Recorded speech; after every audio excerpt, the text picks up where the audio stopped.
Now if you're buying a massager, I'll show you how to avoid wasting your money on rubbish and get something that's really effective and easy to use. Let's look at how you can avoid poor quality gimmicks and bogus recommendations. Now let's start with quality. If you can pick up a machine and check it, that's great. Does it feel solid and well built? Are the switches and controls good quality and work well? If it seems okay, ask for it to be plugged in. Do the vibrations feel strong? Does it run smoothly? Test it under load by putting a bit of pressure on it. Now if you can do that, it's great. But what if you're buying online? Now knowing the amount of rubbish out there, I'd only buy using recommendations from a source you can trust. For example, professionals such as your chiropractor or therapist would be good because they're knowledgeable and they act in your interests. Now, recommendations from trusted friends or relatives would be okay too. On the other hand, you need to be very wary of reviewers and so-called experts that make their money getting kickbacks. Now, we've got our own massager we sell, so the same thing applies to us. Most are sold from professional clinics where the practitioner recommends them, or at least you can try one out. There's a list of them on our website. Now, we recommend that you do that if possible because you can see one beforehand. But more importantly, we want you to get the best possible results from our massagers, and those professionals are in a good position to discuss your needs and give you proper advice. Now if there's none close and you don't have a friend and relative with one, you can always give a clinic a call. Now, I'm sure they'd be happy to answer any questions you have. Now that's poor quality. Let's look at how to spot a massager that's made with gimmicks in mind rather than how it works. With some like these, it's easy to tell. They are obviously not serious therapeutic devices. Now other gimmicks will be really obvious if you just think of a massager as a power tool. Now look at the machine and ask yourself, would you expect something like that on a quality electric drill, angle grinder, or something like that? Now take this as an example. Would you expect to see a quality power tool with those fiddly plus and minus speed buttons and 30 speeds showing on an LED display? No. And next look at the handle. Would you expect to see a quality power tool with a handle like that? Of course not. It would have something you could grip properly. Now this massager is an Amazon bestseller, so lots of people are taken in by gimmicks. But gimmicks don't massage you. So that's how to quickly eliminate a lot of poor quality and poorly designed massages. Now let's look at the things you should look for. That's what it does and how easy it is to use. Now we'll look at what it does first. Obviously the business end needs to be able to deliver the best quality therapeutic vibrations. Therapeutically, the best vibrations are from about 20 to 60 Hz. A lot of machines quote their speed in RPM, which is revs per minute, so that's 1200 to 3600 RPM. Now your massager will need to be able to make those vibrations penetrate deeply into your muscles. Now to understand how a good massager does this, we need to look at a piece of equipment that does a similar job sending vibrations deep into the ground. That's a compactor, commonly called a whacker plate. Now, effective vibration massagers have a flattish pad like the whacker plate that go up and down about 3 to 5 millimeters.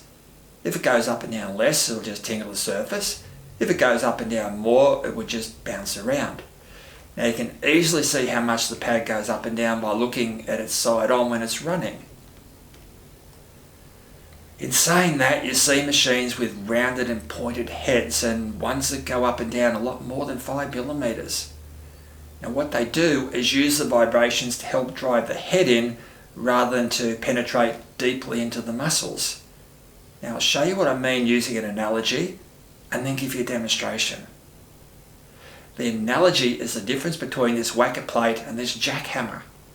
Now both go up and down, however the whacker plate sends vibrations deeply into the earth while the jackhammer drives the head into the ground.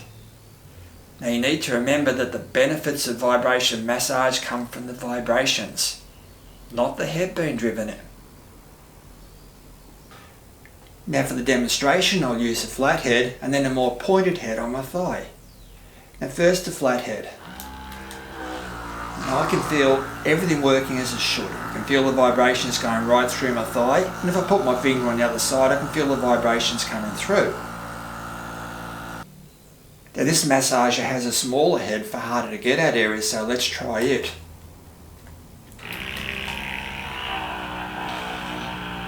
Now it certainly feels like it's driving the head in, but I don't feel the vibrations through my thigh anywhere near as much. And if I put my fingers on the other side, I can barely feel anything. Now with that in mind, let's look at some example massages. Now this is a picture of a professional massager that works on the vibration principle. You can see the flat pad on the bottom. This is another handheld massager that works on the same principle. You can see the flat pad head. On the other hand, look at this set of heads. If you use them, they'll certainly feel like they're digging in, but the reality is that they'll be delivering very little vibration. And there's also the big risk of something like those digging in and doing damage or causing injury. Now that's the business end. Now let's look at how easy a massager is to use. Now two things are important. That's having a decent handle and controls that are easy to use. Now first thing we'll do is compare the professional massager I showed you with the Gimmick 30-speed Amazon best-selling massage gun. Well, there actually is no comparison. The professional machine has a proper, easy to grip handle, and when you use it, your thumb would be right on the variable speed control. On the other hand, with our Gimmick machine, you have a body like an aerosol can to grip, and your thumb wouldn't reach the speed controls. Now there's one big problem using either of those machines on yourself though. Unless you're Inspector Gadget, you wouldn't be able to use either on your back properly. Now it doesn't matter for the professional machine because it's designed for someone like me to use on patients, not for someone to use on themselves. But for a personal use machine, not being able to effectively use on about 1/3 of your body is inexcusable. Now for that reason, massage guns, whether they're the ones with the aerosol can grips or like stapler guns, are a ridiculous design for a personal use machine. Now what I'm going to show you now is an excellent design for a personal use massager, which happens to be the one that we built. Now for a start, it's got a handle so you can easily reach things. Now when I grip the handle, my finger is on the on and off button and my thumb is on the speed control. Now if we look at the massager side on, we can see that the handle dips down and actually finishes a few centimetres lower than the head. That's very important because it lets you massage your back while having your hand in a relaxed, comfortable position. Now this whole design is extremely versatile because it allows you to easily reach any part of your body using the handle, and you can easily use it like this, which I actually do quite a lot. The other thing I'll show you with the handle is the ball on its end. It's designed so you can grip it very lightly and it won't slip out of your hand. That means you can use it for long periods of time without getting fatigued. So that's the way you get yourself a massager that you'll be very happy with. And that's what I had to do a few years ago when trying to find a massager I could recommend my patients. I did the same thing. I rejected a lot of junk and then worked out what were the good things to have. There's some reasonable machines out there that will do a good job for you, but I'm a bit fussier than most, so I had these built. And if you've got any questions or comments, please leave them below or send me an email and I'll be happy to respond. Now if you found this video useful, please share it and leave a like so YouTube knows to show other people. And click subscribe and the bell if you want YouTube to let you know when we upload more. Thank you very much for watching.